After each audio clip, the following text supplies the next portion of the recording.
அனைவருக்கும் அஸ்ஸலாமு அலைக்கும் வரஹ்மத்துல்லாஹி வபரகாத்துஹு. இலங்கை ஆசிரியர் சேவை போட்டி பரீட்சை மாதிரி வினாத்தாள் கலந்துரையாடல் 9வது வகுப்பில் உங்கள் அனைவரையும் சந்திப்பதில் பெருமகிழ்ச்சி அடைகின்றேன். அல்ஹம்துலில்லாஹ்.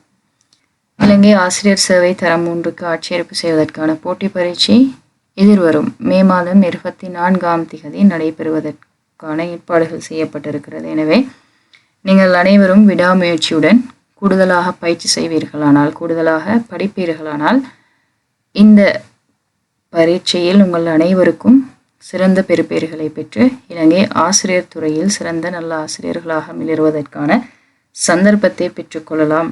அதற்கான வாழ்த்துக்களையும் பிரார்த்தனைகளையும் தெரிவித்துக் கொண்டு இன்றைய வினாத்தாளுக்குள் செல்லலாம். ஓகே, ஸோ முதலாவது கேள்வி, 2025ஆம் ஆண்டு சிறுவர் தின துணிப்பொருள் யாது? 2025ஆம் ஆண்டு கொண்டாடப்பட்ட சிறுவர் தினத்தினுடைய துணிப்பொருள் யாது அப்படின்னு சொல்லி கேட்டிருக்குது. தரப்பட்டிருக்கிற ஆன்சர் 4மே சர்வதேச சிறுவர் தினங்களுடைய துணிப்பொருள்களாகத்தான் இருக்கிறது. ஸோ இதில் நீங்கள் 2025ஆம் ஆண்டுக்கான துணிப்பொருளை கண்டறிய வேண்டும். ஓகே, உலகை வழிநடத்த அன்பால் போஷியுங்கள் அப்படின்றது தான் இந்த 4வது ஆன்சர் தான் 2025ஆம் ஆண்டு சிறுவர் தின துணிப்பொருளாக இருக்கிறது. ஓகே, ஸோ முதலாவது ஆன்சர் பார்க்கலாம். எல்லாவற்றையும் விட பிள்ளைகள் பெருமதியானவர்கள். இது 2023ஆம் ஆண்டினுடைய சர்வதேச சிறுவர் தினத்தினுடைய துணிப்பொருள். எல்லாவற்றையும் விட பிள்ளைகள் பெருமதியானவர்கள்.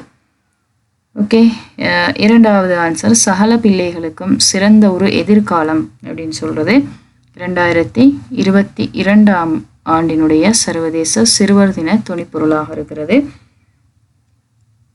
அடுத்தது, எல்லா சிறுவர்களையும் சமமாக நடத்துவோம்.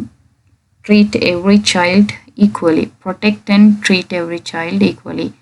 அதாவது எல்லா சிறுவர்களையும் சமமாக நடத்தணும், சமமாக பாதுகாக்கணும் அப்படின்னு சொல்கிறது 2024ஆம் ஆண்டினுடைய சர்வதேச சிறுவர் தின துணிப்பொருள். ஓகே, ஸோ கேள்வி 2025ஆம் ஆண்டுக்கான சர்வதேச சிறுவர் தின துணிப்பொருள் உலகை வழிநடத்த அன்பால் போஷியுங்கள் அப்படின்னு சொல்கிறது. ஓகே, ஸோ இரண்டாவது கேள்விக்குள்ளே போகலாம். கட்டாய கல்வி சட்டம் இலங்கையில் அறிமுகப்படுத்தப்பட்ட ஆண்டு எது? முதலாவது விடை 1956, இரண்டாவது 1994, மூன்றாவது 1987, நான்காவது 1998. ஸோ இது ஆல்ரெடி நாங்கள் கலந்துரையாடின ஒரு வினா. ஸோ உங்களுக்கு தெரிஞ்சிருக்கும், கட்டாய கல்வி சட்டம் இலங்கையில் அறிமுகப்படுத்தப்பட்டது 1998ஆம் ஆண்டு. ஓகே, உங்களுக்கு தெரியும் 1956ஆம் ஆண்டு நடைபெற்ற முக்கியமான நிகழ்வு சிங்கள மொழி தேசிய மொழியாக்கப்படுறது. அதாவது தனி சிங்கள சட்டம் கொண்டு வரப்பட்டது தான் இந்த 1956ஆம் ஆண்டினுடைய சிறப்பாக இருக்கிறது. 1994ஆம் ஆண்டு பார்த்தீங்க என்றால் இலங்கை ஆசிரியர் சேவை உருவாக்கப்படுறது. அதாவது ஆசிரியர் சேவை தனியொரு சேவையாக ஆரம்பிக்கப்பட்டது 1994ஆம் ஆண்டு. அடுத்தது 1987ஆம் ஆண்டு உங்களுக்கு தெரியும் 13வது திருத்த சட்டம். அதாவது தேசிய பாடசாலைகள் மாகாண பாடசாலைகள் அப்படின்னு சொல்லி 2 முறைகள் கொண்டு வரப்பட்டது இந்த 1987ஆம் ஆண்டு. ஓகே, ஸோ கட்டாய கல்வி சட்டம் இலங்கையில் அறிமுகம் செய்யப்படுது 1998ஆம் ஆண்டு. ஸோ சரியான விடை 4வது. மூன்றாவது கேள்வி, இலங்கை கல்வி தொடர்பாக 1865இல் அமைக்கப்பட்ட முதல் ஆணைக்குழு எது அப்படின்னு சொல்கிறது தான் மூன்றாவது கேள்வி. 1865ஆம் ஆண்டு இலங்கையினுடைய கல்வி தொடர்பாக அமைக்கப்பட்ட முதலாவது ஆணைக்குழு எது என்று சொல்லி பார்த்தீங்க என்றால் மோர்கன் தலைமையிலான ஆணைக்குழு தான் 1865ஆம் ஆண்டு கல்வி தொடர்பாக உருவாக்கப்பட்ட ஆணைக்குழு. ஓகே, அடுத்த கேள்வி, 4வது கேள்வி, இலங்கையில் கல்வி தொடர்பான நிறைவேற்று குழுவின் தலைவராக செயற்பட்டவர் யார்? இலங்கையின் கல்வி தொடர்பான நிறைவேற்று குழுவின் தலைவராக செயற்பட்டவர் யார் அப்படின்றது தான் கேள்வி. ஸோ இதற்கான ஆன்சர் மூன்றாவது ஆன்சர் CWW கண்ணங்கரா அவர்கள். உங்களுக்கு தெரியும், இன்று வரைக்கும் இலங்கையில் நடைமுறைப்படுத்தப்பட்டு வருகின்ற இலவச கல்வி, அதாவது தரம் 1 தரம் பல்கலைக்கழகம் வரையான இலவச கல்வி வழங்கப்பட்டதுக்கு காரண கர்த்தாவாக இருந்தவர் இவர்தான் CWW கண்ணங்கரா அவர்கள். இவர்தான் 1932ஆம் ஆண்டு ஹெந்தஸ் அப்படின்னு சொல்லக்கூடிய கல்வி திட்டத்தை, கிராமப்புறங்களில் கல்வியை பிரபலப்படுத்தக்கூடிய திட்டம் கொண்டு வராரு. மத்திய மகாவித்யாலயங்களை உருவாக்கின பெருமைக்குரியவர். ரைட், உங்களுக்கு தெரியும். அடுத்தது முதலாவது ஆன்சர் EA நுகேவில அவர்கள். இவர் இலங்கையினுடைய, அதாவது சுதந்திரம் அடைந்ததன் பிறகு இலங்கையினுடைய முதலாவது கல்வி அமைச்சராக செயற்பட்டவர். அடுத்தது பதியுதீன் மஹ்மூத் அவர்கள். இவரும் இலங்கையில் அதிக காலம் கல்வி அமைச்சராக இருந்து சேவையாற்றிய ஒருவர். அடுத்தது ரணில் விக்ரமசிங்க அவர்கள், முன்னாள் ஜனாதிபதி ரணில் விக்ரமசிங்க அவர்கள். இவர் பார்த்தீங்கன்றால் மிக இளம் வயதிலே இலங்கையினுடைய கல்வி அமைச்சராக பதவி வகித்தவர் தான் ரணில் விக்ரமசிங்க அவர்கள். இவர்களுடைய காலகட்டத்தில் தான் தேசிய கல்வியியல் கல்லூரிகள் ஆரம்பிக்கப்படுது. ஓகே, 5வது கேள்வி, இலங்கையின் பொது கல்வியில் இடைநிலை மட்ட வருடங்கள் எத்தனை? ரைட், உங்களுக்கு தெரியும், இலங்கையினுடைய கல்வி தரம் 1 தொடக்கம் தரம் 13 வரைக்கும் காணப்படுது. இதை நாங்கள் 2 வகையாக பிரிக்கலாம். முதலாவது ஆரம்ப பிரிவு, அடுத்தது இடைநிலை பிரிவு. ஆரம்ப பிரிவு உங்களுக்கு தெரியும், 5 தரம் தொடக்கம் 5ஆம் தரம் வரைக்கும் 5 மட்டங்கள் வரதான் ஆரம்ப பிரிவு. ரைட், அடுத்தது இடைநிலை பிரிவை நாங்கள் இன்னும் 2 வகையாக பிரிக்கலாம். இடைநிலை பிரிவில் தரம் 6 தொடக்கம் தரம் 13 வகை வரையான வகுப்புகள் இதில் அடங்கும். இதையும் நாங்கள் இன்னும் 2 வகையாக பிரிக்கலாம். அதாவது கனிஷ்ட இடைநிலை பிரிவு, சிரேஷ்ட இடைநிலை பிரிவு. கனிஷ்ட இடைநிலை பிரிவு உங்களுக்கு தெரியும், தரம் 6 தொடக்கம் 9 வரைக்கும் இருக்கிற வகுப்புகள் கனிஷ்ட இடைநிலை பிரிவிலையும், சிரேஷ்ட இடைநிலை பிரிவு பிரிவில் O லெவல் மற்றும் A லெவல் வகுப்புகள் வரும். அதாவது சிரேஷ்ட இடைநிலை பிரிவில் தரம் 10 தொடக்கம் 13 வரைக்கும், 10, 11, 12, 13. ரைட், இந்த 4 வகுப்புகளும் வரும். ஸோ ஆரம்ப பிரிவில் 5 மட்டங்கள் வருது. இடைநிலை பிரிவில், கனிஷ்ட இடைநிலை பிரிவில் 6, 7, 8, 9 4 மட்டங்கள். சிரேஷ்ட இடைநிலை பிரிவும் 10, 11, 12, 13 4 மட்டங்கள். ஸோ கேள்வி, இலங்கையின் கல்வியில் இடைநிலை மட்ட வருடங்கள். ஸோ இடைநிலை மட்ட வருடங்கள் எத்தனை என்றால் 8. ரைட், சில நேரம் கனிஷ்ட இடைநிலை மட்ட வருடங்கள் கேட்கலாம். அப்படி கேட்டால் கனிஷ்ட இடைநிலை மட்டங்கள் 4, சிரேஷ்ட இடைநிலை மட்டங்கள் 4 அப்படின்னு சொல்லி வரும். ஓகே, ஸோ கேட்கப்பட்ட கேள்வி, இலங்கையினுடைய கல்வியில் இடைநிலை மட்ட வருடங்கள் எத்தனைன்றது இது 8. Right, okay. அடுத்த கேள்வி, கல்வி தொடர்பாக இலட்சியவாத கருத்தை முன்வைத்தவர் யார்? முதலாவது ஆன்சர் ஜோன் டூயி, 2வது ரூசோ, பிளேட்டோ, அரிஸ்டோட்டில் என்று சொல்லக்கூடிய 4 ஆன்சர் தரப்பட்டிருக்கிறது. ஸோ இதில் பயன்பாட்டுவாத கல்வியை முன்வைத்தவர் ஜோன் டூயி. அடுத்தது ரூசோ பார்த்தீங்கன்றால் இயற்கைவாதம் இல்லாட்டி சூழல் மையவாத சிந்தனையை முன்வைத்தவர் ரூசோ. பிளேட்டோ தான் இலட்சியவாத கருத்துக்களை முன்வைக்கிறார். கல்வி தொடர்பான இலட்சியவாத கருத்துக்களை முன்வைத்தவர் பிளேட்டோ. ரைட், அரிஸ்டோட்டில் உங்களுக்கு தெரியும், இவரும் நான் பார்த்திருப்போம், உலகத்தினுடைய மிகச்சிறந்த ஒரு வீரராக, அரசராக போற்றப்படுகின்றவர் தான் மகா அலெக்சாண்டர் அவர்கள். இந்த அலெக்சாண்டர் அவர்களினுடைய ஆசிரியராக இருந்தவர் தான் அரிஸ்டோட்டில். ரைட், இவருடையும் கல்வியில் நிறைய பங்குகள் இருக்குது. நாங்கள் ஆல்ரெடி அதை பற்றி பேசியிருக்கிறோம். ரைட், ஸோ கல்வி தொடர்பாக இலட்சியவாத கருத்துக்களை முன்வைத்தவர் யாருன்னு பார்த்தீங்க என்றால் பிளேட்டோ. ஓகே, அடுத்த கேள்வி, முயன்று தவறி கற்றல் முறையை முன்வைத்தவர் யார்? முதலாவது ஆன்சர் தோண்டேக், 2வது கொஹ்லர், 3வது பவுலோ, 4வது ஸ்கினர். ஸோ கல்வி தொடர்பாக முயன்று தவறி கற்றல் முறையை முன்வைத்தவர் யார் என்று பார்த்தீங்க என்றால் தோண்டேக், முதலாவது ஆன்சர். இவருடைய செயற்பாடு பூனையை மையமாக கொண்டு செய்யப்பட்ட ஆராய்ச்சியின் மூலம் இவர் முயன்றி தவறி கற்றல் அப்படின்னு சொல்லக்கூடிய கற்றல் கொள்கையை முன்வைக்கிறாரு. ரைட், கொஹ்லர் பார்த்தீங்க அப்படின்னு சொன்னால் உட்காட்சி வழிக்கற்றல் அப்படின்னு சொல்லக்கூடிய ஒரு கற்றல் அறிமுகம் செய்தவர் வந்து கொஹ்லர். அடுத்தது பவ்லோ பார்த்தீங்கன்னா நிபந்தனை பாட்டு கொள்கையை முன்வைக்கிறாரு. இந்த நிபந்தனை பாட்டு கொள்கையை முன்வைக்கிறதுக்காக அவர் நாயை பயன்படுத்துகிறார். ரைட், நாயை பயன்படுத்தி செயற்பாடுகள் ஆராய்ச்சிகளை மேற்கொள்கிறவர் வந்து பவ்லோ. அந்த கோட்பாடை நாங்கள் சொல்லுவோம் நிபந்தனை பாட்டு கோட்பாடு. ஓகே, அடுத்தது ஸ்கினர். இவரனுடைய கோட்பாடு தொழில் நிபந்தனை பாட்டு கோட்பாடு. தொழில் நிபந்தனை பாட்டு கோட்பாடு அப்படின்னு சொல்லுவோம். இவர் புறா, குரங்கு போன்ற விலங்குகளை மையமாக கொண்டு இந்த தொழில் நிபந்தனை பாட்டு கொள்கையை முன்வைக்கிறாரு. ரைட், ஸோ தொண்டைக்கு வந்து முயன்று தவறி கற்றல் முறையை பூனையை பயன்படுத்தி முன்வைக்கிறாரு. கொஹ்லர் உட்காட்சி வழி கற்றல் முறையை குரங்கை பயன்படுத்தி முன்வைக்கிறாரு. பவுலோ பார்த்தீங்கன்றால் நிபந்தனை பாட்டு கொள்கையை நாயை பயன்படுத்தி அவருடைய ஆராய்ச்சி கருத்துக்களை முன்வைக்கிறாரு. ஸ்கினர் பார்த்தீங்கன்றால் புறா மற்றும் குரங்கை பயன்படுத்தி தொழில் நிபந்தனை பாட்டு கொள்கையை வந்து முன்வைத்தவராக கருதப்படுகிறார். ஓகே, அடுத்த கேள்வி, கல்வி தொடர்பான களக்கொள்கையை முன்வைத்தவர் யார்? ரைட், ஸோ களக்கொள்கையை முன்வைத்தவர் யார் அப்படின்னு பார்த்தீங்கன்றால் முதலாவது ஆன்சர் வேதிமர், இரண்டாவது கொட்லெவின், மூன்றாவது கானே, நான்காவது ப்ரூனர். ரைட், ஸோ கல்வி தொடர்பான களக்கொள்கையை முன்வைத்தவர் யாருன்னு பார்த்தீங்கன்றால் கொட்லெவின். ரைட், ஸோ வேதிமர் பார்த்தீங்கன்னு சொன்னால் இவர்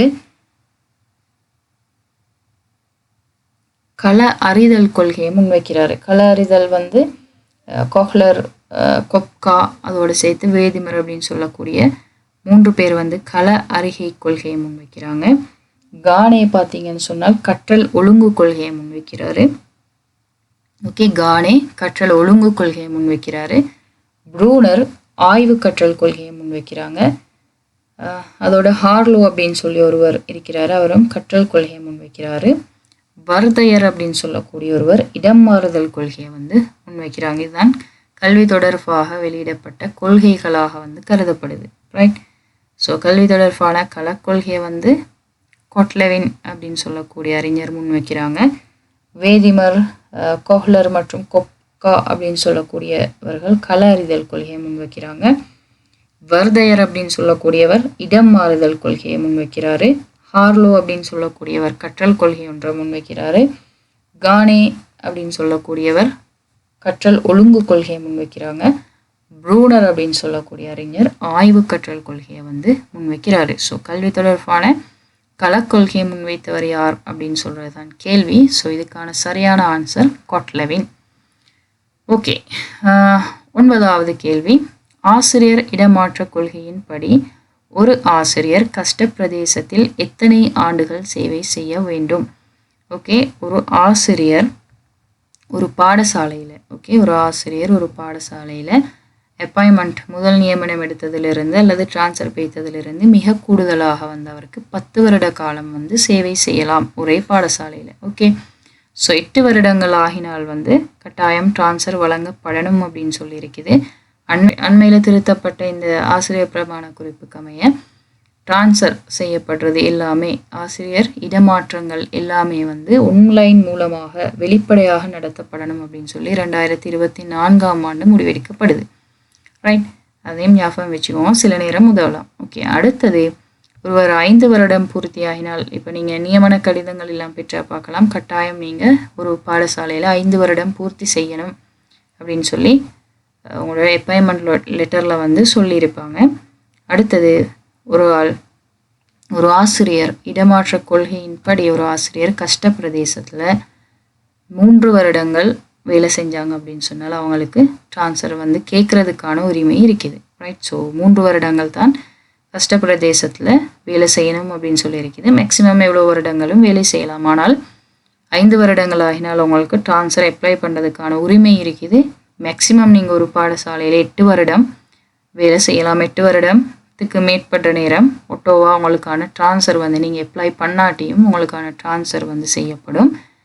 மேக்ஸிமம் ஒரு ஆள் ஒரு பாடசாலையில் 10 வருடங்கள் வந்து வேலை செய்யலாம்.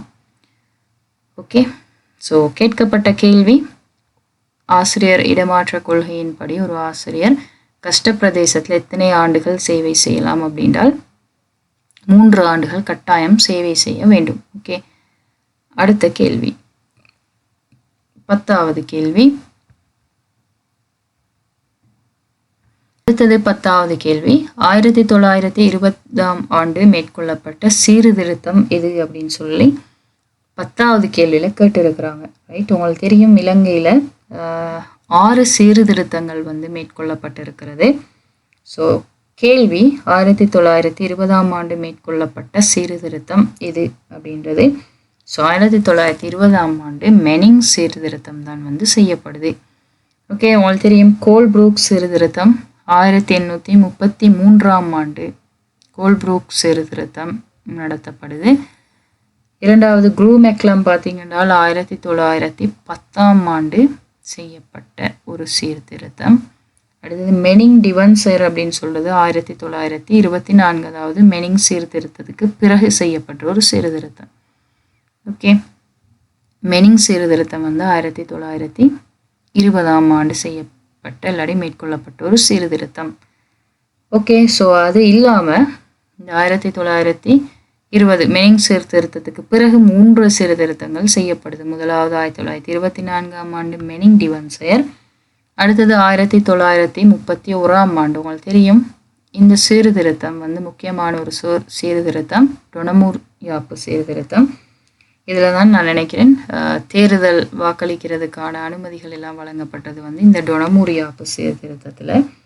அடுத்தது சோல்பரி யாப்பு சீர்திருத்தம். இது 1947ஆம் ஆண்டு மேற்கொள்ளப்பட்ட சீர்திருத்தம். இதை தொடர்ந்து இன்னும் 2 சீர்திருத்தங்கள் நடக்குது. 1947 வரைக்கும் 6 சீர்திருத்தங்கள் இருக்குது. இந்த 6மே வந்து இலங்கை சுதந்திரம் அடைகிறதுக்கு முன்னர் செய்யப்பட்ட சீர்திருத்தங்கள். இன்னும் 2 சீர்திருத்தம் இருக்குது சுதந்திரத்துக்கு பிறகு செய்யப்படுறது. 1972ஆம் ஆண்டு மேற்கொள்ளப்படுது ஒரு சீர்திருத்தம்.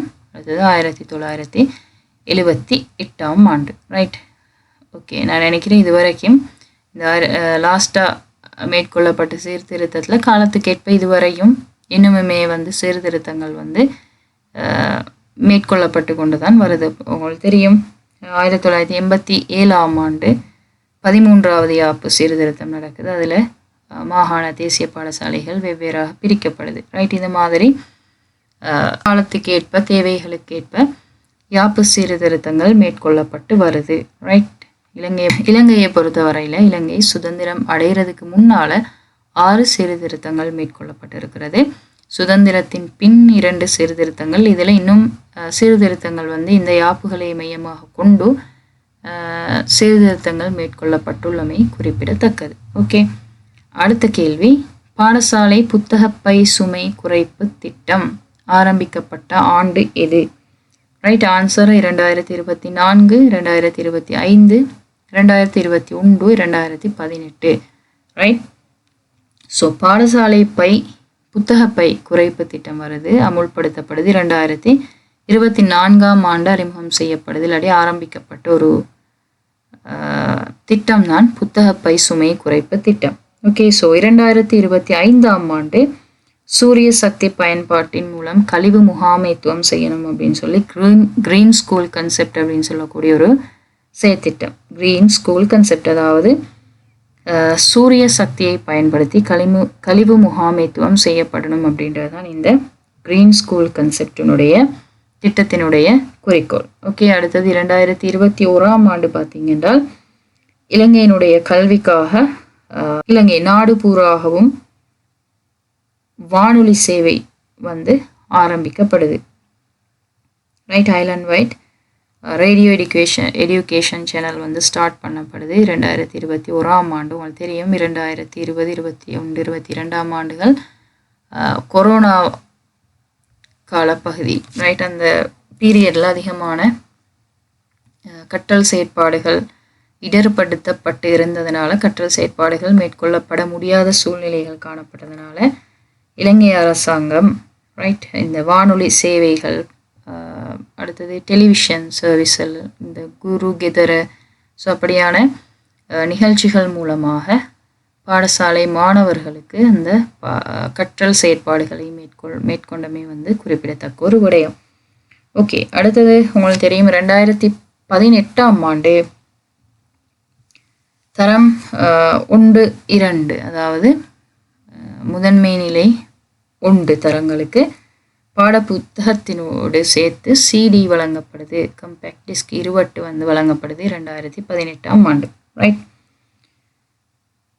ஓகே, அடுத்த கேள்வி 12வது கேள்வி, ஆசிரியர் தகைமை சட்டம் அறிமுகப்படுத்தப்பட்ட ஆண்டு எது? ரைட். ஆசிரியர் தகைமை சட்டம் அப்படின்னு சொல்றது இலங்கையில ஒருவர் ஆசிரியர் சேவையில இணையணும் அப்படின்னு சொன்னால் ஒன்று அவர் பட்டதாரியாக இருக்கணும், அல்லது இலங்கையினுடைய தேசிய கல்வியியல் கல்லூரிகளில் பட்டம் பெற்றோரு டிப்ளோமா ஆசிரியராக இருக்கணும் அப்படின்னு சொல்லி கொண்டு வந்ததுதான் இந்த ஆசிரியர் தகைமை சட்டம் அப்படின்னு சொல்றது. ஸோ இது ஆசிரியர் தகைமை சட்டம் 2024ஆம் ஆண்டு அமல் செய்யப்படுது. ரைட். ஓகே, அடுத்தது உங்களுக்கு தெரியும் 1994ஆம் ஆண்டு ஆசிரியர் சேவை உருவாக்கப்படுது. 2018ஆம் ஆண்டு முக்கியமான ஒரு விடயம் நடக்குது, அதாவது O level சாதாரண தர பெறுபேறுகள் CD மூலமாக வெளியிடப்பட்ட ஒரு வருடம் தான் 2018ஆம் ஆண்டு. அதோட பாடப்புத்தகம் முதன்மை நிலைக்கான பாடப்புத்தகமும் வந்து முதன்மை நிலை 1ற்கான பாடப்புத்தகங்களோட CDயும் வழங்கப்படுது என்ற 2018ஆம் ஆண்டு.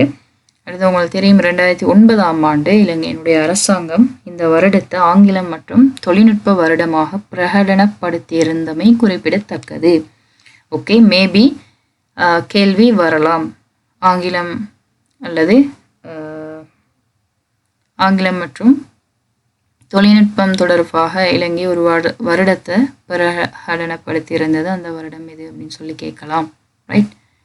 ஓகே, அடுத்த கேள்வி 13வது கேள்வி, கல்வி தொடர்பான பாரபட்சங்களுக்கு எதிரான சமவாயம் எத்தனையாம் ஆண்டு அப்படின்னு சொல்லி வரணும். எத்தனையாம் ஆண்டு இலங்கையால் ஏற்றுக்கொள்ளப்பட்டது? ரைட். இலங்கையில இந்த சமவாயம் கல்வி தொடர்பான பாரபட்சங்களுக்கு எதிரான சமவாயம், ரைட், அதுக்கு முதல்ல நாங்கள் இலங்கை அரசால் ஏற்படுத்தப்பட்ட அல்லது ஏற்றுக்கொள்ளப்பட்ட சமவாயங்கள் சிலது இருக்குது. அதாவது 1948ஆம் ஆண்டு மனித உரிமை பிரகடனம் அப்படின்னு சொல்லி ஒன்றுல இலங்கை பங்கேற்குது. அடுத்தது 1966ஆம் ஆண்டு சமூக பொருளாதார மற்றும் கலாச்சார உரிமைகள் தொடர்பான ஒரு சமவாயம் மேற்கொள்ளப்படுது. அடுத்து பிள்ளைகளினுடைய உரிமைகள் தொடர்பாக 1989ஆம் ஆண்டு ஒரு சமவாயம். அடுத்து நாங்கள் ஆல்ரெடி பார்த்திருந்தோம் சகலருக்கும் கல்வி மீதான பிரகடனம் 1990ஆம் ஆண்டு ஜோம்ரியன் பிரகடனம். அதனை தொடர்ந்து 2000ஆம் ஆண்டு அதே எஜுகேஷன் ஃபார் ஆல் அப்படின்னு சொல்லக்கூடிய ஒரு பிரகடனம் செனகலில் நடக்குது. அதை தொடர்ந்து டாக்கா பிரகடனம். ஓகே, அடுத்தது மிலேனியம் அபிவிருத்தி இலக்குகளையும் கூட இலங்கை பங்களிப்பு செய்து, இது 2000ஆம் ஆண்டு. ஓகே, ஸோ கேள்வி கல்வி தொடர்பான பாரபட்சங்களுக்கு எதிரான சமவாயத்தில் இலங்கையும் ஏற்றுக்கொண்டது 1960ஆம் ஆண்டு. ரைட். 1948ஆம் ஆண்டு மனித உரிமை பிரகடனத்தை இலங்கை ஏற்றுக்கொள்ளுது. 1966ஆம் ஆண்டு சமூக பொருளாதார கலாச்சார மற்றும் உரிமைகள் தொடர்பான சமவாயம் இடம்பெறுது. 1989ஆம் ஆண்டு பிள்ளைகளினுடைய உரிமைகள் அப்படின்னு சொல்லக்கூடிய துணைப்பொருள் ஒரு சமவாயம் இடம்பெறுது. ரைட். அதை தொடர்ந்து 1990ஆம் ஆண்டு எஜுகேஷன் ஃபார் ஆல் சகலருக்கும் கல்வி மீதான ஜோம்ரியன் பிரகடனம் தாய்லாந்தில் நடக்குது. அதை தொடர்ந்து செனகலில் டாக்காவில் வந்து எஜுகேஷன் ஃபார் ஆல் அதே சகலருக்கும் கல்வி மீதான 100 சமவாயம் 2000ஆம் ஆண்டு நடக்குது. அதை தொடர்ந்து 2000ஆம் ஆண்டுகளில் மிலேனியம் அபிவிருத்தி இலக்குகள் 2015 நேரம் அடையப்படணும் அப்படின்னு சொல்லக்கூடிய சில இலக்குகள் வகுக்கப்பட்டிருக்கிறது. ரைட். இந்த மிலேனியம் இலக்குகள் தொடர்பாக நாங்கள் ஆல்ரெடி வகுப்புகளில் கூடுதலாக கலந்துரையாடி இருக்கிறோம். ரைட். மிலேனியம் இலக்குகளை தொடர்ந்து நிலைத்து நிற்கும் அபிவிருத்தி இலக்குகள், மிலேனியம் அபிவிருத்தி இலக்குகள் இலங்கையில் வெற்றி அடையுது. ஸோ அந்த இலக்குகளை தொடர்ந்து நிலைத்து நிற்கும் அபிவிருத்தி இலக்குகள் வகுக்கப்படுது. அது 2015ஆம் ஆண்டு நிலைத்து நிற்கும் அபிவிருத்தி இலக்குகள் வகுக்கப்படுது. அதாவது 2030ஆம் ஆண்டு ஆகிற நேரம் இந்த இலக்குகள் எட்டப்படணும் அப்படின்னு சொல்லி நிலைத்து நிற்கும் அபிவிருத்தி. கேள்வி: தேசிய அடிப்படை கல்வி நிலையம் அமைந்துள்ள இடம் இது? கண்டி, மகாவிலாச்சிய, வட்டரக்க, சூரியவெவ. ரைட், உங்களுக்கு தெரியும் இந்த தேசிய அடிப்படை கல்வி நிலையம் கண்டில அமைய பெற்றிருக்குது. ரைட், உங்களுக்கு தெரியும். அடுத்தது மகாவிலாச்சி அப்படின்னு சொல்லக்கூடியது இலங்கையினுடைய ஐடி தொடர்பான ஒரு ஐடி கிராமம் அப்படின்னு சொல்லப்படுறது மகாவிலாச்சிய. சூரியவெவ அப்படியும் ஐடியோட தொடர்பான ஒரு இடம்தான். அதாவது ஹம்மாந்தோட்டையில் இருக்கக்கூடிய ஒரு பிரதேசம் தான் சூரியவெவ. இதை நாங்கள் ஈவிஸ் தொழில்நுட்ப நகரம் அப்படின்னு சொல்லுவோம். ரைட், ஜனாதிபதி மஹிந்த ராஜபக்ச அவர்களுடைய தலைமையில் இலங்கையின் மூலம் உருவாக்கப்பட்ட கணனிகள் தான் ஈவிஸ் கணனிகள். ரைட், மிக பெருமதி வாய்ந்த கணனிகள். இன்றும் கூட நிறைய பேர் பயன்படுத்துகிறாங்க. பயன்படுத்த முடியாமல் போன இடங்களும் இருக்குது. ஓகே, ஸோ ஈவிஸ் கணனிகள் சூரியவெவ ஐடி ஈவிஸ் தொழில்நுட்ப நகரம் அப்படின்னு அழைக்கப்படுறது சூரியவெவ. ஐடி கிராமம் அப்படின்னு சொல்கிறது மகாவிலாச்சி. ஓகே, ஸோ வட்டரக்க அப்படின்னு சொல்றது உங்களுக்கு தெரியும். இளம் கைதிகளுக்காக ஆரம்பிக்கப்பட்ட முதலாவது பாடசாலை அமைந்துள்ள இடம். ஓகே, ஸோ இந்த பாடசாலை எங்கே அமைந்திருக்குது அப்படின்னு இல்லாட்டி பாடசாலையினுடைய பெயர் என்ன அப்படின்னு சொல்கிறத நீங்கள் கமெண்ட் பண்ணலாம். ஓகே, அடுத்த கேள்வி 15வது கேள்வி. இலங்கையில் ஆசிரியர்களை பயிற்றுவிக்கும் நோக்குடன் வான்மை விருத்தி பயிற்சிகளை வழங்கும் அரச நிறுவனம் அல்லாதது. ஓகே, முதலாவது தேசிய கல்வியியல் கல்லூரிகள். உங்களுக்கு தெரியும் ஆசிரியர்களுக்கான முன் பயிற்சியை வழங்கக்கூடிய நிறுவனம் தான் தேசிய கல்வியியல் கல்லூரிகள். இரண்டாவது ஆசிரியர் பயிற்சி கலாசாலைகள். இது ஆசிரியர் பின் பயிற்சி வழங்கக்கூடிய ஒரு நிறுவனம். அடுத்தது தேசிய கல்வி நிர்வாகம். இந்த தேசிய கல்வியியல் கல்லூரிகள் மட்டுமன்றி இலங்கையினுடைய கல்வி தொடர்பான முக்கியமான விடயங்கள் எல்லாம் கல்விக் கொள்கை வகுக்கிறது எல்லாம் இந்த தேசிய கல்வி நிர்வாகத்தினூடாக இடம்பெறும். அடுத்தது இலங்கையினுடைய திறந்த பல்கலைக்கழகம். ஓகே, ஸோ இதில் கல்வி ஆசிரியர்களை பயிற்றுவிக்கும் நோக்குடன் வான்மை விருத்தி பயிற்சிகளை வழங்குகிற நிறுவனங்கள் அல்லாதது இலங்கை திறந்த பல்கலைக்கழகம். ரைட், உங்களுக்கு தெரியும் திறந்த பல்கலைக்கழகம் 1980ஆம் ஆண்டு ஆரம்பிக்கப்படுது. நான் நினைக்கிறேன் கிட்டத்தட்ட 17க்கும் மேற்பட்ட பிராந்திய நிலையங்கள் இலங்கை ஃபுல்லாக இந்த ஓப்பன் யூனிவர்சிட்டிஸ்க்கு இருக்குது. ஓகே,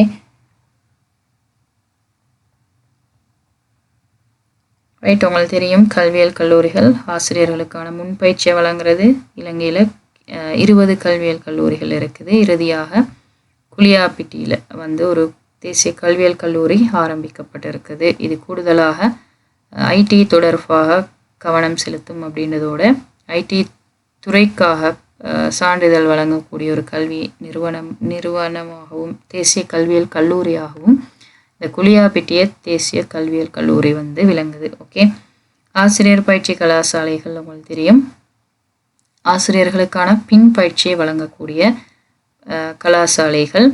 அடுத்தது தேசிய கல்வி நிர்வாகம். உங்களுக்கு தெரியும் இலங்கையினுடைய கல்வி கொள்கைகள். அடுத்தது முறைசார் கல்வி திட்டங்கள் வகுக்கிறதும் அந்த திட்டங்கள் புதிதாக அமுல்படுத்தப்பட்ட நேரம் அது தொடர்பாக ஆசிரியர்களுக்கு கல்வியலாளர்களுக்கு அது தொடர்பான விளக்கம் அளிக்கிறது. செயலமர்வுகள் வழிகாட்டல் நிகழ்ச்சிகளை செய்கிறதும் இந்த தேசிய கல்வி நிர்வாகத்தினுடைய பிரதான பணியாக இருக்குது. ரைட், அடுத்தது இலங்கை திறந்த பல்கலைக்கழகம். இது இலங்கையினுடைய கல்வி வளர்ச்சியில் மிகப்பெரிய ஒரு தாக்கத்தை செலுத்தக்கூடிய ஒரு கல்வி நிறுவனம். இது 1980ஆம் ஆண்டு முதல்ல ஆரம்பிக்கப்படுது.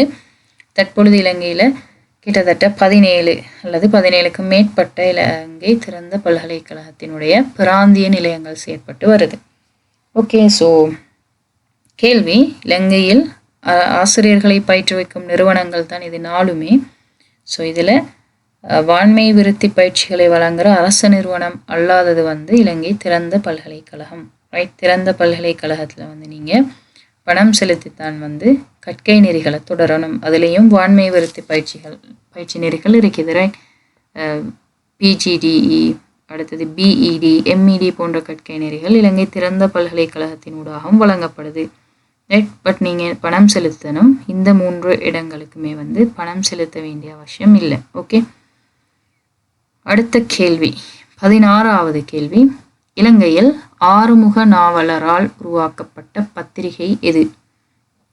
முதலாவது முஸ்லிம் நேசன், உதயபானு, ஞானதீபம், கலம்பு ஜேனல் அப்படின்னு சொல்லக்கூடிய 4 பத்திரிகைகளினுடைய பெயர்கள் தரப்பட்டிருக்கிறது. இதில் இந்த முஸ்லிம் நேசன், அடுத்தது ஞானதீபம், இது ரெண்டுமே அறிஞர் சித்திலெபே அவர்களால் ஆரம்பிக்கப்பட்ட இல்லாட்டி உருவாக்கப்பட்ட பத்திரிகைகள். ஓகே. கலம்பு ஜேர்னல் அப்படின்னு சொல்றது ஆங்கிலத்தில், இலங்கையில் ஆங்கிலத்தில் வெளியான முதலாவது பத்திரிகை. இது 1832ஆம் ஆண்டு இந்த பேப்பர் முதல்ல வெளியிடப்படுது. ரைட். அடுத்தது கேள்வி. ஆறுமுக நாவலரால் உருவாக்கப்பட்ட பத்திரிகை உதயபானு. அடுத்த கேள்வி 17வது கேள்வி. இலங்கையில் காரியம் அதிகமாக காணப்படும் இடம் எது? முதலாவது மன்னார், கஹட்டஹக்க, புல்மோட்டை, எப்பாவெல அப்படின்னு சொல்லி 4 ஆன்சர் தரப்பட்டிருக்கிறது. இதில் உங்களுக்கு தெரியும், மன்னாரில் கூடுதலாக சுண்ணாம்புக்கல் உங்களுக்கு பெற்றுக்கொள்ளலாம். புல்மோட்டையில் உங்களுக்கு தெரியும் இல்மனைட் கூடுதலாக கிடைக்கும். கஹட்டஹக்க அப்படின்னு சொல்லக்கூடிய இடத்துல பொசுப்பேற்று அதிகமாக கிடைக்கும்.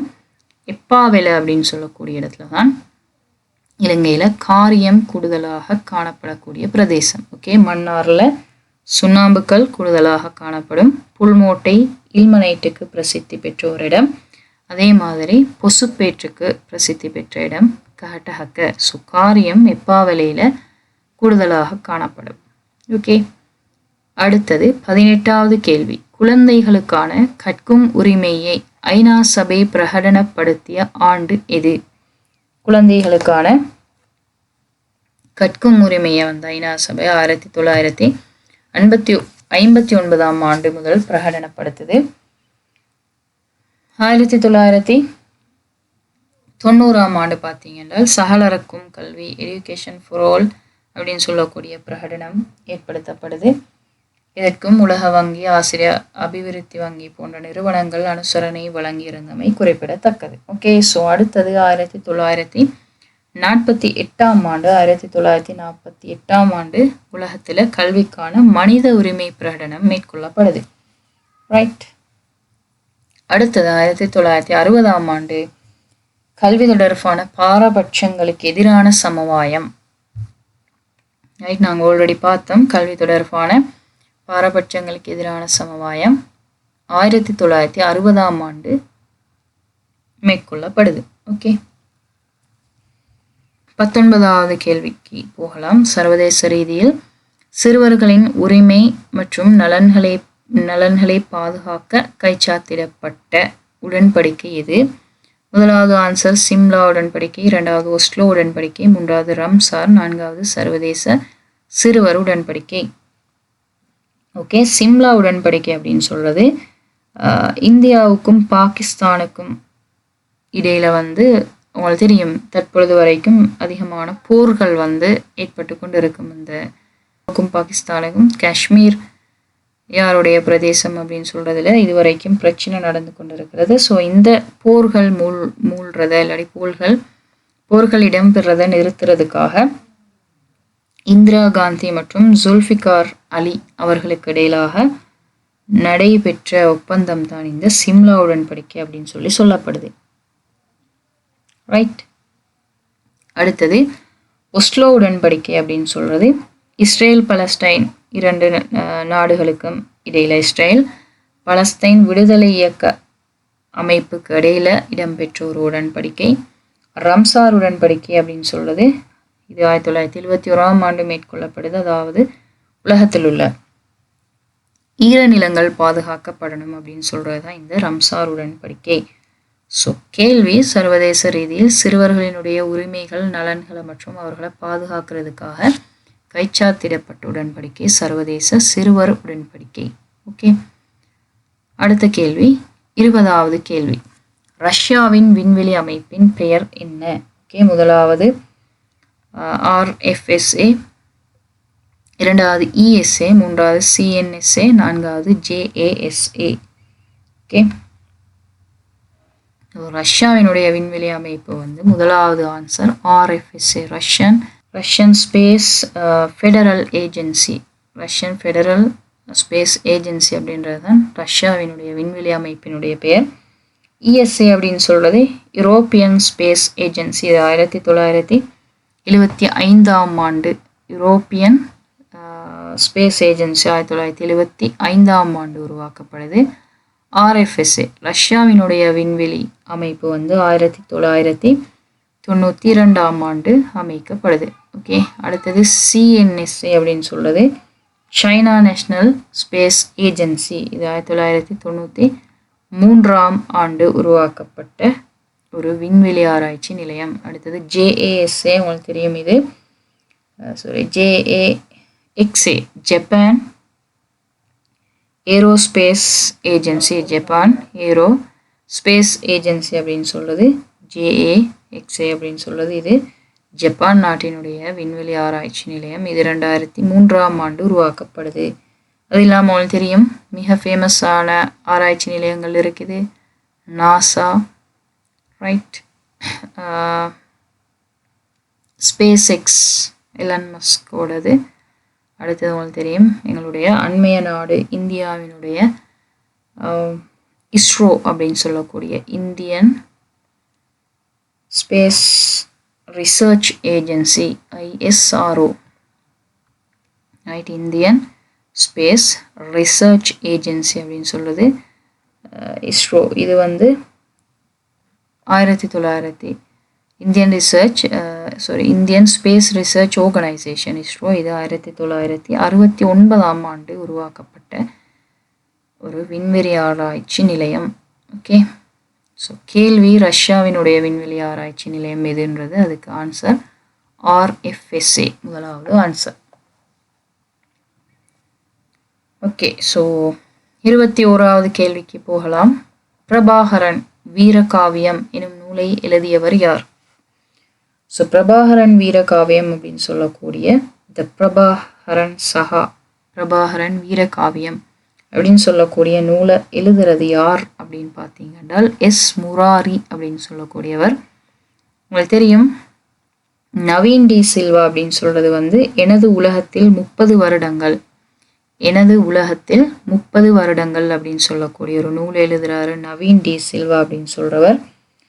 அடுத்தது சார்ல்ஸ் ஜோசப் ஜிப்ரிஸ் அப்படின்னு சொல்லக்கூடியவர் இலங்கையும் சுதந்திரத்தின் பாதையும் அப்படின்னு சொல்லக்கூடிய பிரபலமான நூலினுடைய ஆசிரியர். ரைட், இலங்கையும் சுதந்திரத்தின் பாதையும், சார்ல்ஸ் ஜோசப் ஜிப்ரிஸ் அவர்களுடைய நூல்.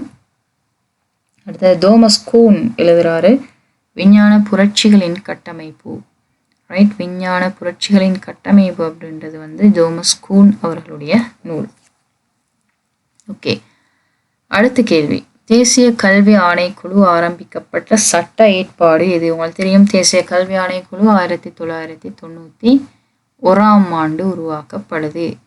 1991ஆம் ஆண்டு 19வது இலக்க சட்டத்தின் கீழே தான் தேசிய கல்வி ஆணைக்குழு வந்து உருவாக்கப்படுது. ஓகே, ஸோ 1985ஆம் ஆண்டு 28ஆம் இலக்க சட்டம் எதுன்னு பார்த்தீங்கன்னா தேசிய கல்வியியல் கல்லூரிகள் சட்டம். ஓகே, அடுத்தது 1968ஆம் ஆண்டு 25ஆம் இலக்க சுற்று நிருபம். இது பொது பரீட்சைகள் தொடர்பான சட்ட மூலம். 1979ஆம் ஆண்டு 64ஆம் இலக்க சட்ட மூலம். இது பிரிவினாக்கள் தொடர்பாக உருவாக்கப்பட்ட சட்ட மூலம். பிரிவினாக்களினுடைய கல்வி மேம்பாடு தொடர்பாக உருவாக்கப்பட்டதான் இந்த 1979ஆம் ஆண்டு 64ஆம் இலக்க சட்ட மூலம். ஓகே, 23வது கேள்வி,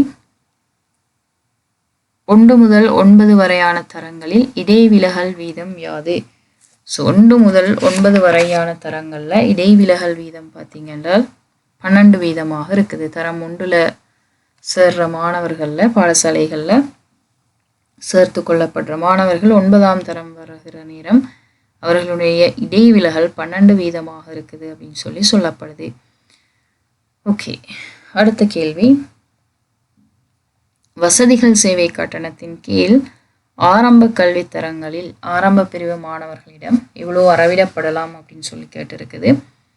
ஸோ இதுக்கு ஆன்சர் 3 ரூபாய். ஓகே, வசதிகள் சேவை கட்டணம் 3 ரூபாய் அறவிடப்படணும் ஆரம்ப பிரிவுகளில். இடைநிலை பிரிவு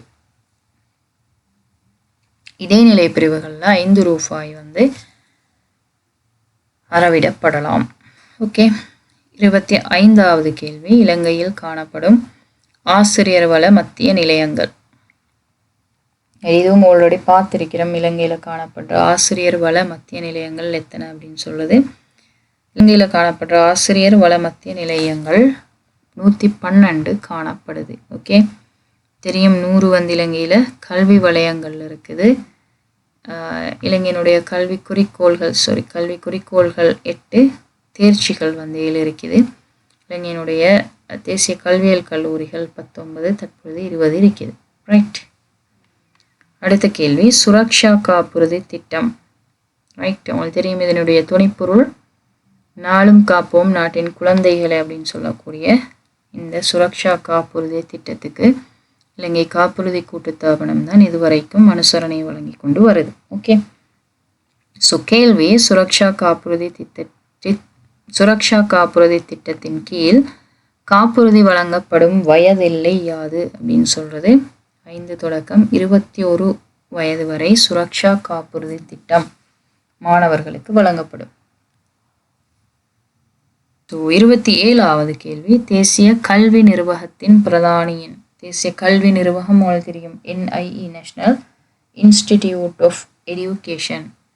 இந்த நிறுவனத்தினுடைய பிரதானி, அவரினுடைய பதவி பெயர் யாது அப்படின்னு சொல்றதுதான் கேள்வி. மேபி இந்த மாதிரி ஒரு கொஸ்டின் வரலாம் அப்படின்னு சொல்லி எதிர்பார்க்கப்படுது. ஸோ இந்த விஷயத்தை கொஞ்சம் நோட் பண்ணி வச்சுக்கோங்க. ரைட். ஸோ தேசிய கல்வி நிர்வாகத்தினுடைய பிரதானி அல்லது தலைவரை நாங்கள் பணிப்பாளர் நாயகம் அப்படின்னு சொல்லுவோம். ஓகே, இலங்கை தேசிய கல்வி ஆணைக்குழுவினுடைய பிரதானி தலைவர் அப்படின்னு சொல்லி அழைக்கப்படுவார். ரைட். அடுத்தது, தேசிய கல்வி கல்லூரிகளினுடைய பிரதானி வந்து பிரதம ஆணையாளராக இருப்பார். இலங்கை பரீட்சை திணைக்களத்தில் ஆணையாளர் பிரதானியாக இருப்பார். இந்த விஷயங்களை கொஞ்சம் நோட் பண்ணி வச்சுக்கோங்க. ஸோ கேள்வி, தேசிய கல்வி நிர்வாகத்தின் பிரதானி யார் அப்படின்றால் பணிப்பாளர் நாயகம். ஓகே, அடுத்த கேள்வி 28வது கேள்வி, 21ஆம் நூற்றாண்டின் கல்வி என்பது ஆசிரியர் மைய கல்வி, தொழில்நுட்ப பயன்பாட்டுக்கான கல்வி, இணையத்தின் ஊடான கல்வி, 4வது தொழில்துறை புரட்சியுடன் தன்னை இணைத்து கொள்ளும் கல்வி. ஓகே, உங்களுக்கு தெரியும் நார்மலாக இது ஆசிரியர் மைய கல்வி அப்படின்னு சொல்றது வந்து 21ஆம் நூற்றாண்டுக்கு முற்பட்ட கல்வி. தற்பொழுது மாணவர் மைய கல்வி தான் காணப்படுது. ஆசிரியர் இங்கே ஒரு மாணவர்களுக்கான ஒரு ஃபெசிலிட்டேட்டராக, வசதி செய்து கொடுப்பவராக, வழிகாட்டியாக மட்டும்தான் நிற்க வேணும். ஓகே, தொழில்நுட்ப பயன்பாடு அதிகம் இந்த காலத்தில் இருக்குது. அடுத்தது இணையத்தின் ஊடான கல்வியும் வழங்கப்படுது. ஆனால் இலங்கை 21ஆம் நூற்றாண்டோட கல்வி அப்படின்னு சொல்றது இந்த எல்லாத்தையும் சேர்த்து, தொழில்நுட்ப பயன்பாடு, இணைய பயன்பாடு எல்லாத்தையும் சேர்த்து 4வது தொழில்நுட்ப புரட்சியுடன் தன்னை இணைத்து கொள்ளும் கல்விதான் 21ஆம் நூற்றாண்டினுடைய கல்வி எனப்படுகிறது. ரைட். 21ஆம் நூற்றாண்டினுடைய கல்வியை வளர்க்கறதுக்காக 21ஆம் நூற்றாண்டினுடைய திறன்கள் அப்படின்னு சொல்லியிருக்குது. அதில் கற்றல் திறன்கள், வாழ்க்கை திறன்கள், ரைட், இந்த மாதிரி எழுத்தறிவு திறன், ரைட், இந்த மாதிரி முக்கியமான 3 திறன்களுக்கு கீழே இன்னும் பல திறன்கள் வந்து உள்ளடக்கப்பட்டு இருக்குது. இது தொடர்பான விஷயங்களையும் கொஞ்சம் பார்த்து கொண்டால் நல்லா. ரைட். தற்பொழுது நாங்கள் 21ஆம் நூற்றாண்டில் இருக்கிறோம். 21ஆம் நூற்றாண்டில் கிட்டத்தட்ட 25 வருடங்கள் கடந்து தான் நாங்கள் 21ஆம் நூற்றாண்டு கல்விக்காக எங்கள் எல்லாரையும் தயார்படுத்திட்டு இருக்கிறோம். ரைட். ஸோ இது தொடர்பான விடயங்களை கொஞ்சம் நோட் பண்ணி வச்சுக்கோங்க. ரைட். ஓகே, 29வது தேசிய ஒருமைப்பாட்டை நோக்காக கொண்டு இலங்கை கல்வியினுள் புகுத்தப்பட்டுள்ள எண்ணக்கரு அல்லாதது எது? தேசிய ஒருமைப்பாட்டை நோக்காக கொண்டு இலங்கை கல்வியினுள் புகுத்தப்பட்டுள்ள எண்ணக்கரு அல்லாதது எது? ரைட். சமாதான கல்வி, இருமொழி கல்வி, பல்கலாசார கல்வி, அனர்த்த கல்வி. ஓகே, ஸோ இந்த 4 ஆன்சர்லையும் இருமொழி கல்வி நாங்கள் பார்த்தோம். இருமொழி கல்வி எதுக்காக பயன்படுத்தப்படுது அப்படின்னு சொன்னால், இருமொழி கல்வி என்றால் என்ன அப்படின்னு சொல்லி பார்த்திருக்கிறோம். அதாவது தன்னுடைய தாய்மொழியில் கற்கின்ற ஒருவர், சிங்களம் அல்லது தமிழை தாய்மொழியாக கொண்ட ஒருவர் சில பாடங்களில் ஆங்கிலத்திலையும் கற்கிறதான் நாங்கள் இருமொழி கல்வி அப்படின்னு சொல்லுவோம். இது 2000ஆம் ஆண்டுகளில் அறிமுகப்படுத்தப்பட்டு 2004ஆம் ஆண்டுகளில் நடைமுறைப்படுத்தப்படுது. ஸோ அது இல்லாமல் இந்த சமாதான கல்வி, கலாசார கல்வி, நாங்கள் அடுத்த கலாச்சாரங்களை பற்றி தெரிஞ்சு வச்சிருக்கிறது, அடுத்தது அனர்த்த கல்வி, இது எல்லாமே இலங்கையினுடைய தேசிய ஒருமைப்பாட்டை, இலங்கையில் உங்களுக்கு தெரியும் 4 இன மதத்தவர்கள் வாழ்ந்துட்டு இருக்கிறோம். ஸோ இந்த மக்கள்கிட்ட ஒருமைப்பாட்டை ஏற்படுத்துறதுக்காக உருவாக்கப்பட்டது தான் இந்த கல்வி எல்லாமே. காரணம் உங்களுக்கு தெரியும், அண்மை காலங்களில் பிந்திய நாட்களில் அதிகமான பிரச்சனைகள் இந்த இனங்களுக்கு இடையில் ஏற்பட்டது குறிப்பிடத்தக்கது. ஸோ அந்த பிரச்சனைகளை இல்லாமாக்குறது தான் கல்வியினுடைய நோக்கமாக இருக்குது. அதற்காகத்தான் இந்த விடயங்கள் எல்லாம் அறிமுகப்படுத்தப்பட்டிருக்குதே தவிர வேறு விஷயங்களுக்கு இல்லை. இப்போ உங்களுக்கு தெரியும், கல்வியினுடைய குறிக்கோள்கள் 8 இருக்கிறேன்னு சொல்லி பார்த்தோம். அதில் சமாதான கல்வியை வலியுறுத்துறது, இந்த தேசிய ஒருமைப்பாட்டை நோக்கமாக கொண்டு சமாதான கல்வியை வலியுறுத்துறதும் ஒரு முக்கியமான மைல்கல்லாக இருக்குது. ஆனால் அது எவ்வளோ தூரம் சாத்தியமாக இருக்குது அப்படின்னு சொல்கிறத நாங்கள் யோசிச்சுக்கொள்ளணும். ஓகே, 30வது கேள்விக்குள்ளே போகலாம். பரீட்சை வினாத்தாள் தயாரிக்கும் போது கவனிக்க வேண்டியது: ஆசிரியர் வழிகாட்டி, கடந்த கால வினாத்தாள், பாடப்புத்தகம், விடயத்திறன் அட்டவணை. சொன்னாங்க ஆசிரியர் ஒருவர் பரீட்சை வினாத்தாள் ஒன்றை தயாரிக்கிற நேரம் கட்டாயம் விடயத்திறன் அட்டவணை தொடர்பாக அவர் கவனம் செலுத்தணும். ரைட். அடுத்தது 31வது கேள்வி. ஜப்பான் நாட்டினுடைய அனுசரணையோட இலங்கையில் இயங்கக்கூடிய தேசிய கல்வியியல் கல்லூரி எது அப்படின்னு சொல்கிறது தான் கேள்வி. ஸோ ஆன்சர் பார்த்தீங்க அப்படின்னு சொன்னால் நில்வலா தேசிய கல்வியியல் கல்லூரி. ரைட். உங்களுக்கு தெரியும், ருவன்புர கல்வியியல் கல்லூரி ஐடி தொடர்பான கற்கைகளுக்கு பிரபலமான ஒரு கல்லூரி. தற்பொழுது அண்மையில் குளியாபிட்டிய நகர்லையும் ஒரு ஐடி தொடர்பான ஐடி பயிற்சி நெறிகள் வழங்கக்கூடிய ஒரு தேசிய கல்வியியல் கல்லூரி உருவாக்கப்பட்டிருக்குது. அடுத்தது மகரகம, உங்களுக்கு தெரியும், வணிக பாடத்தினுடைய வணிக பாடத்துக்காக சிறப்பாக உருவாக்கப்பட்ட ஒரு கல்வியியல் கல்லூரி. ஸ்ரீபாத அப்படின்னு சொல்லுவவங்களுக்கு தெரியும், மலைநாட்டு மாணவர்களுக்காக. ஓகே, தோட்டப்புற பாடசாலை மலைநாட்டு மாணவர்களுக்காக உருவாக்கப்பட்டது தான் இந்த ஸ்ரீபாத தேசிய கல்வியியல் கல்லூரி. ஓகே, அடுத்த கேள்விக்கு போகலாம். 32வது கேள்வி. பட்டதாரி ஆசிரியர் ஆட்சேர்ப்பு பரீட்சை ஒன்றில் விண்ணப்பதாரர் முகம் கொடுக்க வேண்டிய பரீட்சை அல்லாதது. ரைட். இது ஆல்ரெடி நாங்கள் பார்த்திருக்கிறோம். ஒரு விண்ணப்பதாரர் 3 பரீட்சைகளில் பங்கு கொள்ளணும். முதலாவது எழுத்து பரீட்சை நடைபெறும். உங்களுடைய பொது அறிவு மற்றும் நுண்ணறிவு போன்ற விடயங்களை டெஸ்ட் பண்ணுறதுக்காக ஒரு பரீட்சை. ஸோ அதுக்கு தான் நீங்கள் தயாராகிட்டு இருக்கிறீங்க. ரைட். இந்த பரீட்சைகளில் 40 புள்ளிகளுக்கு மேலே சித்தி பெற்றீங்க அப்படின்னு சொன்னால் நீங்கள் பொது நேர்முக பரீட்சைக்கு அழைக்கப்படுவீங்க. ஸோ இந்த நேர்முக பரீட்சையில் தான் உங்களுக்கு செயன்முறை பரீட்சை ஒன்று நடக்கும். நீங்கள் மாணவர்களுக்கு எப்படி உங்களுடைய கற்பித்தல் முறையை செக் பண்ணுறதுக்காக நடத்தப்படுறது தான் செயன்முறை பரீட்சை. ரைட். ஸோ இதில் பாடசாலை சார் பரீட்சை அப்படின்னு சொல்லி ஒரு பரீட்சை நடைபெறாது. ரைட். உங்களுக்கு தெரிஞ்சிருக்கணும், பட்டதாரி ஆசிரியர் ஒருவர் முதலாவது எழுத்து பரீட்சைக்கு முகம் கொடுக்கணும். தென் நேர்முக தேர்வுக்கு கால் பண்ணுவாங்க. அதிலிருந்து நீங்கள் செயன்முறை பரீட்சைக்கு முகம் கொடுக்கணும். ஸோ இந்த 3 விதமான பரீட்சைகளும் ஒரு பட்டதாரி ஆசிரியர் ஆட்சேர்ப்பு பரீட்சை ஒன்றில் விண்ணப்பதாரர் ஒருவர் முகம் கொடுக்க வேண்டிய பரீட்சைகள். ஓகே, அடுத்த வினா. கொழும்பு பல்கலைக்கழகம் ஆரம்பிக்கப்பட்ட ஆண்டு எது அப்படின்னு சொல்லி கேட்டிருக்கிறது. இலங்கையில் கொழும்பு பல்கலைக்கழகம் ஆரம்பிக்கப்படுது 1921ஆம் ஆண்டு. ஓகே, 1921ஆம் ஆண்டு தான் கொழும்பு பல்கலைக்கழகம் ஆரம்பிக்கப்படுது. 1942ஆம் ஆண்டு பேராதனை பல்கலைக்கழகம் உருவாக்கப்படுது. ஓகே, பல்கலைக்கழகங்கள் ஆரம்பிக்கப்பட்ட வருடங்களை சொல்கிறேன், நோட் பண்ணி வச்சுக்கோங்க. பேராதனை பல்கலைக்கழகம் 1942ஆம் ஆண்டு ஆரம்பிக்கப்படுது. ஸ்ரீ ஜெயவர்தனபுர பல்கலைக்கழகம் 1958ஆம் ஆண்டு. கலம்பு பல்கலைக்கழகம் 1921ஆம் ஆண்டு. கலனி பல்கலைக்கழகம் 1959ஆம் ஆண்டு.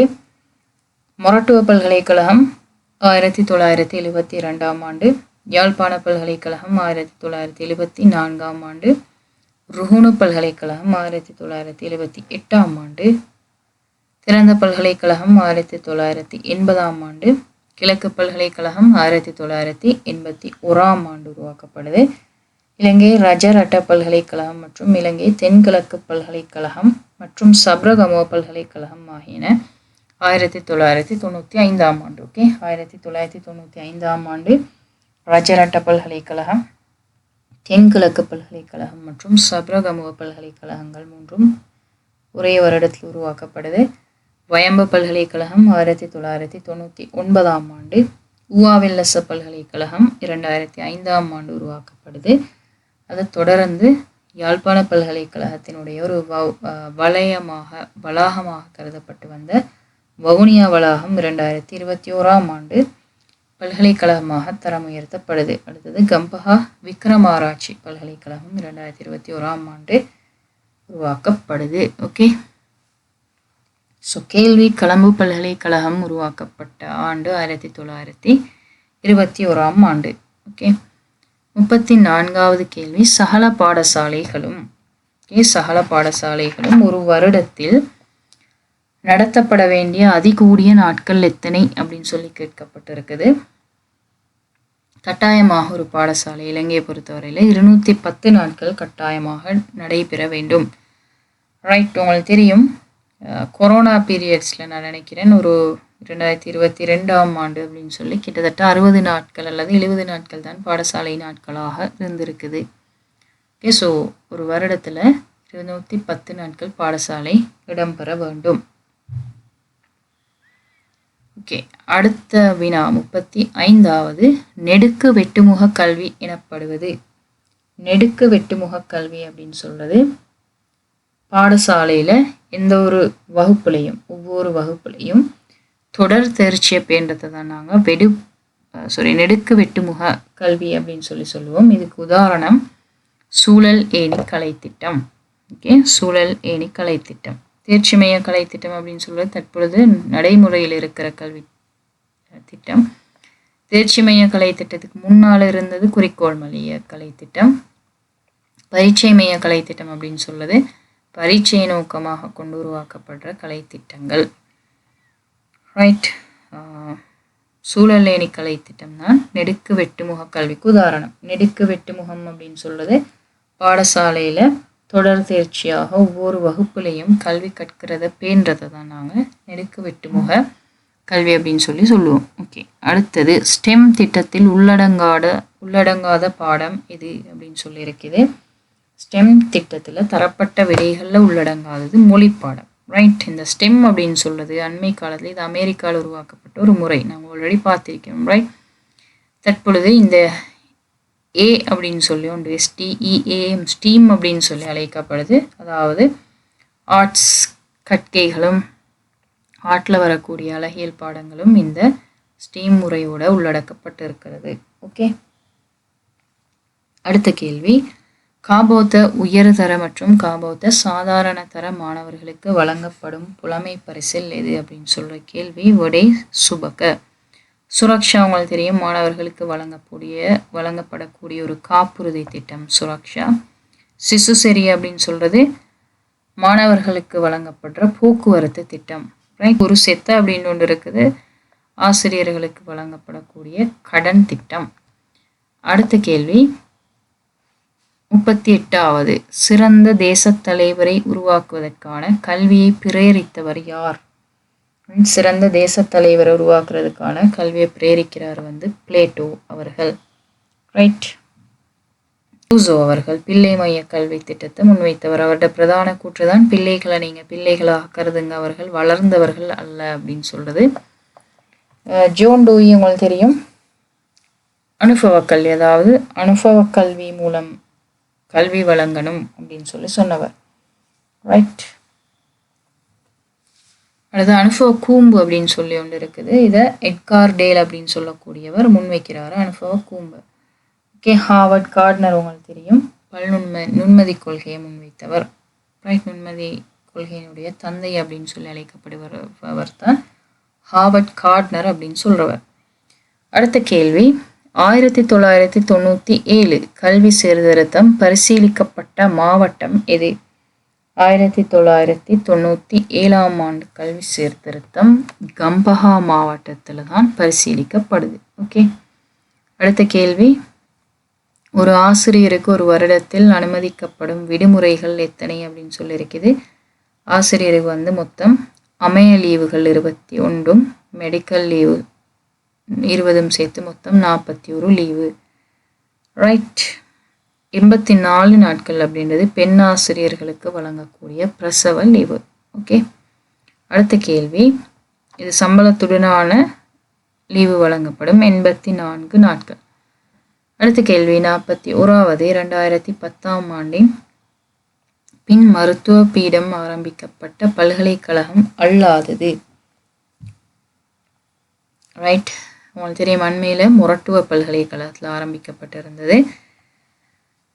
ஸோ கேள்வி, 2010ஆம் ஆண்டுக்கு பிறகு மருத்துவ பீடம் ஆரம்பிக்கப்படாத பல்கலைக்கழகம் பேராதெனிய பல்கலைக்கழகம். ரைட். ரஜரட்ட, சப்ரகம மற்றும் மொரட்டுவ பல்கலைக்கழகங்கள் 2010ஆம் ஆண்டுக்கு பிறகுதான் மருத்துவ பீடம் ஆரம்பிக்கப்படுது. ஓகே. அடுத்தது 1AB பாடசாலைகள் எனப்படுபவை யாவை? 1AB பாடசாலைகள் அப்படின்னு சொல்றது 1 தொடக்கம் 13 வரையான தரங்களை கொண்ட பாடசாலைகள். ரைட். 1 முதல் 5 வரையாக உள்ள பாடசாலைகளை இல்லாட்டி 1 முதல் 8 வரை உள்ள பாடசாலைகளை நாங்கள் டைப் 3 பாடசாலை அப்படின்னு சொல்லுவோம். 1 முதல் 9 வரை உள்ள பாடசாலைகள் டைப் 2 பாடசாலைகள் அப்படின்னு சொல்லுவோம். அடுத்தது 1C 1AB அப்படின்னு சொல்லி 2 முறை இருக்குது. 1C அப்படின்னு சொல்றது உயர்தரத்தில் கலை வர்த்தக பிரிவுகளை கொண்ட பாடசாலை, உயர்தரத்தில் சகல துறைகளையும் விஞ்ஞானத்துறையோடு சேர்த்து கொண்ட பாடசாலைகளை நாங்கள் 1AB பாடசாலைகள் அப்படின்னு சொல்லுவோம். ஓகே. அடுத்த கேள்வி, சார்க் வலயத்தில் அதிக சதவீதத்தை கல்விக்காக ஒதுக்கும் நாடு எது? சார்க் வலயத்தில் கல்விக்காக கூடுதலான தொகையை வந்து இலங்கை ஒதுக்குது. ரைட். கிட்டத்தட்ட 1.9%. ஒரு நாடு வந்து பூரணமான கல்வியை வழங்கணும் அப்படின்னு சொன்னால் 6% ஒதுக்கப்படணும் அப்படின்னு சொல்லப்படுது. இலங்கையில் நான் நினைக்கிறேன் 2018ஆம் ஆண்டு அப்படின்னு அப்போதான் இந்த 6% ஒதுக்கப்பட்டதாக இருக்குது. ரைட். ஓகே. அடுத்த கேள்வி, இலவச கல்வியை அறிமுகம் செய்த நாடு உங்களுக்கு தெரியும், நெதர்லாந்து. ஓகே. ஜப்பான் அண்மையில் 2024ஆம் ஆண்டு கட்டாயம் அனைவரும் சிரிக்கணும் அப்படின்னு ஒரு சிரிக்கிறத கட்டாயமாக்கின ஒரு நாடு தான் ஜப்பான். இந்தியா உங்களுக்கு தெரியும், அண்மையில் யுனெஸ்கோ வந்து கோழிக்காடு அப்படின்னு சொல்லக்கூடிய ஒரு பிரதேசத்தை இலக்கிய நகரமாக பிரகடனப்படுத்துது. இந்தியா உங்களுக்கு தெரியும், உலகத்திலே அதிக மக்கள் சனத்தொகை வாழக்கூடிய நாடு. அதிக பாடசாலைகள், அதிக பல்கலைக்கழகங்கள் எல்லாம் இந்தியாவில் காணப்படுது. இந்தியாவினுடைய மிகப்பெரிய பல்கலைக்கழகம், உலகத்தினுடைய மிகப்பெரிய பல்கலைக்கழகம் இந்தியாவில் இருக்குது. அதான் இந்திரா காந்தி பல்கலைக்கழகம். ஓகே. அடுத்து மாலைத்தீவு உங்களுக்கு தெரியும், கூடுதலான எழுத்தறிவு வீதத்தை கொண்ட முதலாவது தென்னாசிய நாடு, 2வது இலங்கை இருக்குது. அடுத்த கேள்வி 45வது, பாடசாலைகளில் சாரணர் இயக்கம் கொண்டு வரப்பட்ட ஆண்டு எது? ரைட். பாடசாலைகளில் சாரணர் இயக்கம் கொண்டு வரப்பட்ட ஆண்டு 1912ஆம் ஆண்டு பேர்டன் பவல் அப்படின்னு சொல்லக்கூடியவரால் கொண்டு வரப்படுது. 1972ஆம் ஆண்டு உங்களுக்கு தெரியும், சுதந்திரத்துக்கு பின்னர் வரக்கூடிய முதலாவது சீர்திருத்தம், இலங்கையினுடைய 7வது சீர்திருத்தம் 1972ஆம் ஆண்டு கொண்டு வரப்படுது. அதோட முக்கியமான ஒரு விஷயம், இங்கு தொழில் முனை பாடங்கள், இந்த வரலாறு, புவியியல், குடியியல் மாதிரியான பாடங்கள் அறிமுகம் செய்யப்படுது. 1923ஆம் ஆண்டு முதல்ல ஒன்றிணைந்த பாடங்கள் முதல் அறிமுகம் செய்யப்பட்ட ஒரு வருடம். 1992ஆம் ஆண்டு தான் அடிப்படை தேர்ச்சிகள் நாங்கள் பார்க்குறோம். 7 தேர்ச்சிகள் இருக்குது அப்படின்னு ஸோ அடிப்படை தேர்ச்சிகள் கொண்டு வரப்பட்டது 1992ஆம் ஆண்டு. ஓகே. அடுத்த கேள்வி 46வது, தரம் 5 புலமை பரீட்சையில் சித்தியடைந்தவர்களுக்காக வழங்கப்படும் தொகை எவ்வளவு? அண்மையில் வந்து இது 1500 ரூபாயாக 1000 ரூபாயிலிருந்து 1500 ரூபாயாக அதிகரிக்கப்பட்டிருக்கிறது குறிப்பிடத்தக்கது. ஓகே. தற்போதைய அரசாங்கத்தினுடைய ஒரு முயற்சி. ரைட். அடுத்த கேள்வி 47வது, இலங்கை பாடசாலைகளில் தொழில்நுட்ப மற்றும் தேர்ச்சி தொடர்பான பாடங்கள் கற்பிக்கப்படுவது எந்த தரத்தில் ஆகும்? ஸோ இலங்கையினுடைய பாடசாலைகளில் தொழில்நுட்ப மற்றும் தேர்ச்சி தொடர்பான பாடங்கள் 6 to 9 கற்பிக்கப்படுது. உங்களுக்கு தெரியும் வாழ்க்கை தேர்ச்சி அப்படின்னு சொல்லக்கூடிய ஒரு பாடம் இந்த 6 to 9 வரைக்கும் இருக்குது. அடுத்த கேள்வி 48வது கிழக்கு மாகாண பல்கலைக்கழக கல்லூரி அமைந்துள்ள இடம். கிழக்கு மாகாண பல்கலைக்கழக கல்லூரி அமைந்திருக்கிற இடம் பார்த்தீங்க என்றால் திருகோணமலை. ரைட், இது 2017ஆம் ஆண்டு திருகோணமலையில் கிழக்கு மாகாணத்தினுடைய பல்கலைக்கழக கல்லூரி ஆரம்பிக்கப்படுது. ரைட், இரத்தினபுரியில் இருக்குது சப்ரகமுவ மாகாணத்தினுடைய பல்கலைக்கழக கல்லூரி. யாழ்ப்பாணத்தில் வடமாகாணத்தினுடைய பல்கலைக்கழக கல்லூரி இருக்குது. சப்ரகமுவ மாகாணத்தினுடைய பல்கலைக்கழக கல்லூரி ரத்னபுரியில் இருக்குது. அனுராதபுரியில் வடமத்திய மாகாணத்தினுடைய பல்கலைக்கழக கல்லூரி. இலங்கையில் 6 பல்கலைக்கழக கல்லூரிகள் தான் இருக்குது. ரைட், குளியாப்பிட்டியில் ஒன்று இருக்குது வடமேல் மாகாணத்தினுடையது. ரத்மலானையில் மேல் மாகாணத்தினுடைய பல்கலைக்கழக கல்லூரி. இப்படி 6 பல்கலைக்கழக கல்லூரி. ரைட், முதலாவது யாழ்ப்பாணம், அனுராதபுரம், குளியாப்பிட்டி, ரத்மலானை, ரத்னபுரி, திருகோணமலை. இந்த 6 இடங்களில் இலங்கையில் பல்கலைக்கழக கல்லூரிகள் காணப்படுது. ஓகே, அடுத்த கேள்வி 49வது கேள்வி இலங்கையின் கல்விசார் நோக்கத்தின் அடிப்படை கூறு அல்லாதது. ரைட், இலங்கை கல்வி சார் நோக்கத்தின் அடிப்படை கூறு அல்லாதது அறிவு, திறன், மனப்பாங்கு, விழுமியம் அப்படின்னு சொல்லியிருக்கிறது. இது உங்களுக்கு தெரியும். விழுமியம் இலங்கை கல்வியினுடைய பிரதான நோக்கம். கல்வி என்றால் என்ன அப்படின்னு சொன்னால் அறிவு, திறன், மனப்பாங்கு இந்த 3 விஷயத்தினூடாகவும் ஒரு மனிதரிடத்தில் இல்லாட்டி ஒரு மாணவரிடத்தில் நடத்தை மாற்றத்தை, நிரந்தரமான நடத்தை மாற்றத்தை ஏற்படுத்துறது தான் கல்வி அப்படின்னு சொல்லப்படுது. வரைவிலக்கணப்படுத்தலாம். ரைட், ஸோ கல்வியினுடைய பிரதான நோக்கங்கள் இந்த 3 விஷயங்கள் வரும். அறிவு, திறன், மனப்பாங்கு. ரைட், இலங்கையை பொறுத்தவரையில் அறிவு கூடுதலாகவே இருக்குது, ஒரு அளவு திறனும் இருக்குது. ஆனால் மனப்பாங்கு இன்னும் வளர்க்கப்படலை. எதிர்கால கல்வி திட்டங்களூடாக இந்த மனப்பாங்கு வளர்க்குறதுக்கான முயற்சிகள் மேற்கொள்ளப்படணும் அப்படின்றது நிறைய பேருடைய எதிர்பார்ப்பு. ஓகே, அடுத்த கேள்வி 50வது கேள்வி இலங்கை பல்கலைக்கழகங்களில் சுயமொழி கல்வி ஆரம்பிக்கப்பட்ட ஆண்டு. ரைட், இலங்கை பல்கலைக்கழகங்களில் சுயமொழி கல்வி ஆரம்பிக்கப்பட்ட ஆண்டு எதுன்றது கேள்வி. 1960, 1956, 57, 82 அப்படின்னு சொல்லி விடைகள் தரப்பட்டிருக்குது. உங்களுக்கு தெரியும் 1956ஆம் ஆண்டு தனிச்சிங்கள சட்டம் கொண்டு வரப்படுது. 1957 காலியில் தொழில்நுட்ப கல்லூரி ஆரம்பிக்கப்படுது.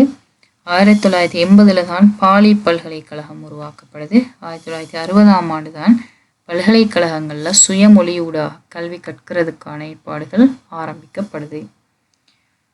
ஓகே, ஸோ இன்றைய வினாப்பத்திரம் இந்த 50 கேள்விகளை உள்ளடக்கினதாக இருக்குது. உங்களுக்கு சொல்லி தரப்பட்ட இல்லாடி இங்கே சொல்லப்பட்ட விடயங்கள் எல்லாமே விளங்கி இருக்கும் அப்படின்னு சொல்லி நினைக்கிறேன். உங்களுடைய எதிர்கால பரீட்சைக்கு பிரயோசனமாக அமைந்திருக்கும் அப்படின்றது என்னுடைய எதிர்பார்ப்பு.